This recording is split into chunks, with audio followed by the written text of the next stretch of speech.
semuanya, perkenalkan saya Novida Rianti, nomor urut 30, sebagai peserta Latsar CPNS Angkatan 120. Di sini saya akan memaparkan tentang pentingnya konsep pelayanan publik dan juga penerapannya. Berikut penjelasannya. Konsep pelayanan publik. Menurut Undang-Undang Nomor 25 Tahun 2009, konsep pelayanan publik adalah rangkaian kegiatan untuk memenuhi kebutuhan pelayanan bagi setiap warga negara atas barang, jasa, dan pelayanan administratif yang disediakan oleh penyelenggara pelayanan publik. Nah, ada 3 unsur pelayanan publik. Yang pertama, organisasi penyelenggara. Yang kedua, penerima pelayanan. Yang ketiga, kepuasan pelanggan. Kemudian, ada 9 prinsip pelayanan publik. Yang pertama, partisipatif. Yang kedua, transparan. Yang ketiga, responsif. Yang keempat, tidak diskriminatif. Yang kelima, mudah dan murah. Yang keenam, efektif dan efisien. Yang ketujuh, aksesibel. Yang kedelapan, akuntabel. Dan yang kesembilan, berkeadilan. Kita masuk ke penerapan pelayanan publik. Penerapan pelayanan publik di tempat saya ditugaskan, yaitu di SMP Negeri 2 Mardingding, Kecamatan Mardingding, Kabupaten Karo. Menanggapi wabah COVID-19 yang sedang merebak di awal tahun ini, yang merebak ke seluruh dunia, maka pihak sekolah membuat inovasi baru ataupun terobosan baru dalam proses belajar mengajar, di mana yang dulunya belajar mengajar bisa dilakukan dengan tatap muka seperti biasa dengan kapasitas yang seperti biasa sekitar 30 siswa, sekarang tidak bisa lagi dilakukan seperti itu. Bagaimana pengaplikasiannya, sistemnya, yaitu dengan cara melakukan pembelajaran kombinasi, pembelajaran daring dan pembelajaran luring. Pembelajaran daring dilakukan dengan menggunakan internet ataupun berbasis online, dan sedangkan pembelajaran luring dilakukan dengan pemberian tugas ataupun modul ataupun bahan ajar kepada peserta didik dengan mengikuti protokol kesehatan COVID-19, di mana siswa tidak boleh datang ke sekolah secara keseluruhan pada saat yang bersamaan. Jadi dibuat jadwal per gelombang di mana kapasitas siswa sudah dibatasi. Nah, jadi apa kontribusi saya selaku guru matematika ahli pertama di tempat saya ditugaskan, yaitu dengan ikut serta dalam pembelajaran kombinasi, yaitu daring dan luring. Kegiatan saya, yaitu saya melakukan pembelajaran daring dengan menggunakan aplikasi WhatsApp Group dan juga Microsoft Office 365. Apa itu Microsoft Office 365? Microsoft Office 365 itu di dalamnya Microsoft Office 365 merupakan aplikasi gratis, aplikasi online, di mana yang di dalamnya sudah mencakup beberapa aplikasi yang diperlukan. Misalnya aplikasi Microsoft Word, Excel, PowerPoint, Microsoft Teams, Forms untuk kuis, dan lain sebagainya. Jadi bagaimana sistematika pelaksanaan pembelajaran daring yang saya lakukan? Yang pertama dengan menggunakan WhatsApp Group, di mana saya menggunakan aplikasi WhatsApp untuk membuat kelas-kelas baru, kelas-kelas online, yang dimananya siswa didaftarkan ke dalam kelas tersebut. Jadi pembelajaran ataupun informasi mengenai pembelajaran boleh dilakukan di WhatsApp Group tersebut. Misalnya untuk jadwal pemberian materi, untuk jadwal pemberian LKPD, untuk jadwal pemberian kuis, dan lain sebagainya.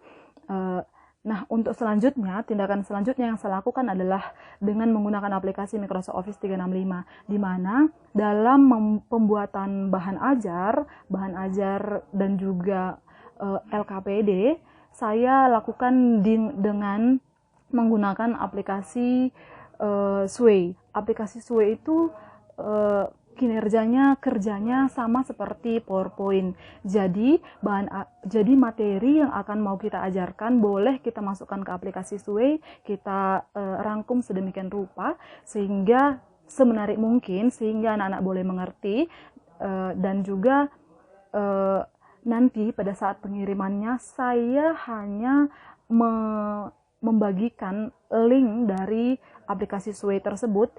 Jadi anak-anak tidak perlu mengunduh aplikasi Microsoft Office 365 tersebut. Jadi siswa cukup mengklik tautan tersebut, kemudian akan otomatis terbuka bahan ajar ataupun LKPD yang mereka perlukan.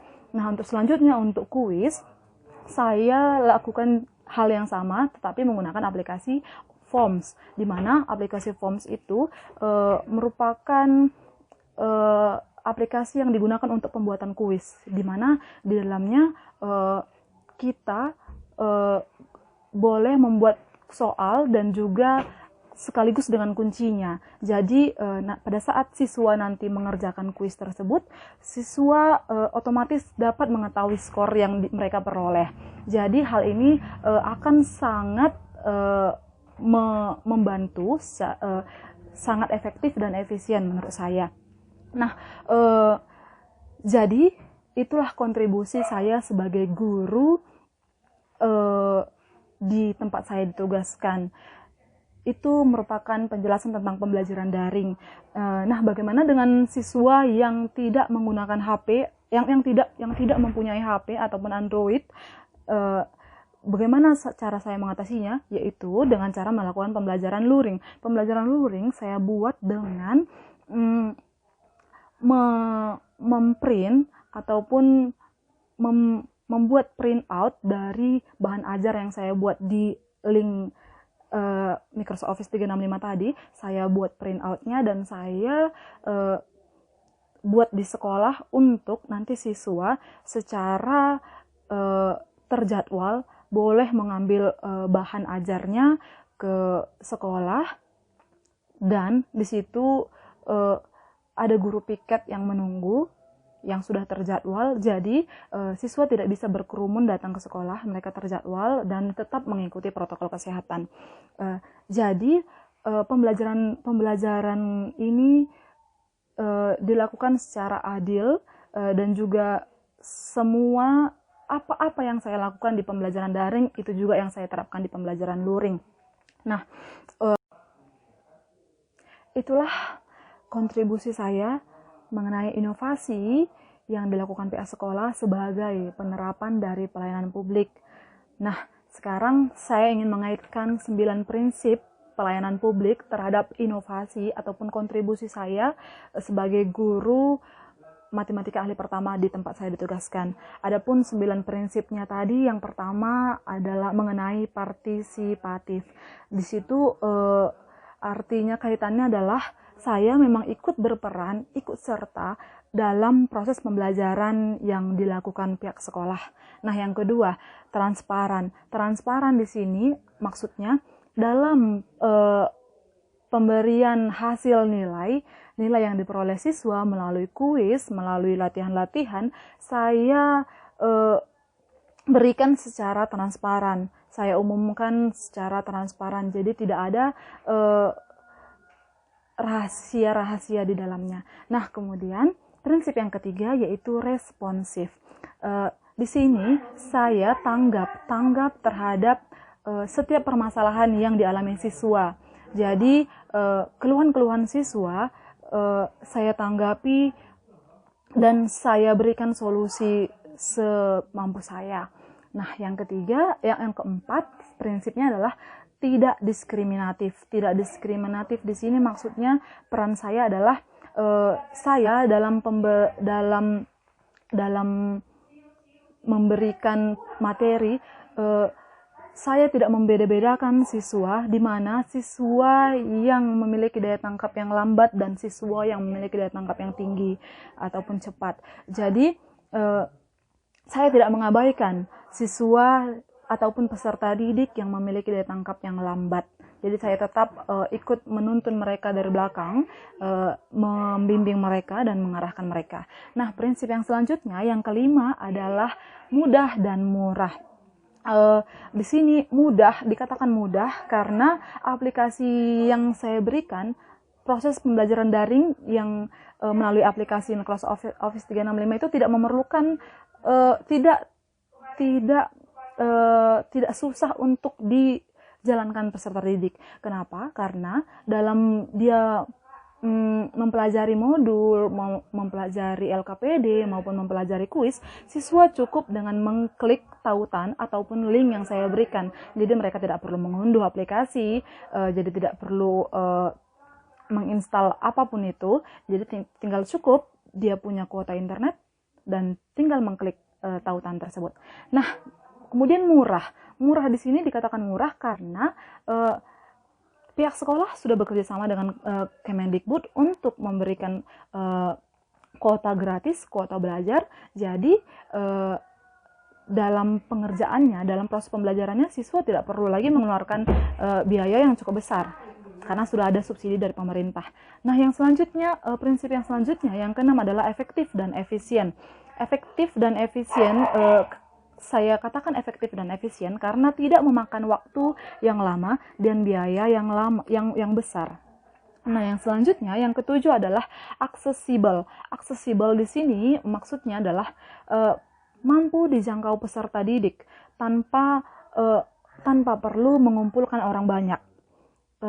Di mana situasi pandemi seperti ini, pemerintah melarang adanya kumpulan orang banyak. Jadi melalui pembelajaran daring, siswa tidak perlu berbondong-bondong datang ke sekolah secara keseluruhan, tapi dia boleh mengakses pembelajaran dengan menggunakan HP atau Android-nya saja. Sedangkan bagaimana dengan siswa yang tidak memiliki Android?